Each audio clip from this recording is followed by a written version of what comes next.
Today. Good evening. Mr. Proctor ripped open and sought to tear apart the police investigation into a top people's paedophile ring.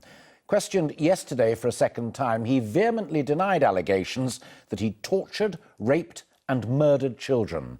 Claiming it was a homosexual witch hunt, he said the policeman leading it should resign and his accuser be unmasked.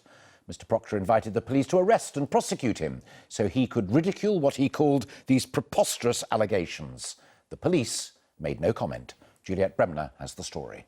Mr. Proctor.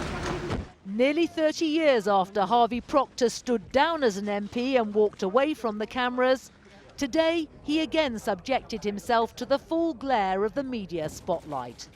He'd come to denounce historical allegations that placed him at the centre of a violent paedophile ring. I am a homosexual. I'm not a murderer. I'm not a paedophile or pederast.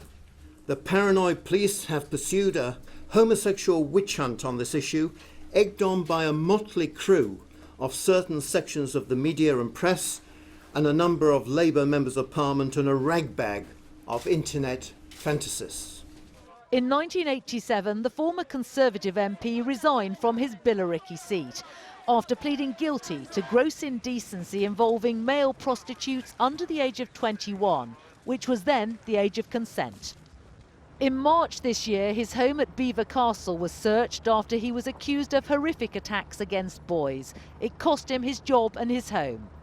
A man known as Nick claims the abuse took place at Dolphin Square, close to Westminster. According to Mr. Proctor, Nick's allegations against him include repeatedly stabbing a boy before raping and strangling him, beating a boy to death along with two other men at a house party, and threatening to castrate Nick with a penknife before another man persuaded him not to. Nick also alleges the late Leon Britton was part of the same VIP paedophile network, along with the late former Prime Minister Edward Heath, an idea Harvey Proctor ridiculed since they were enemies. It is so far-fetched as to be unbelievable. My situation has transformed from Kafkaesque bewilderment to black farce incredulity. As a former politician, he saved some of his most severe criticism for Labour MPs who'd attacked dead colleagues. But those behind the accusations won't apologise. These people have survived the most horrific things as children. It's right and proper that justice is pursued. It's right and proper at last that these people who were not believed as children are listened to now. Mr. Proctor accuses senior police officers who've allowed anonymous victim Nick to make the uncorroborated allegations of ruining his life.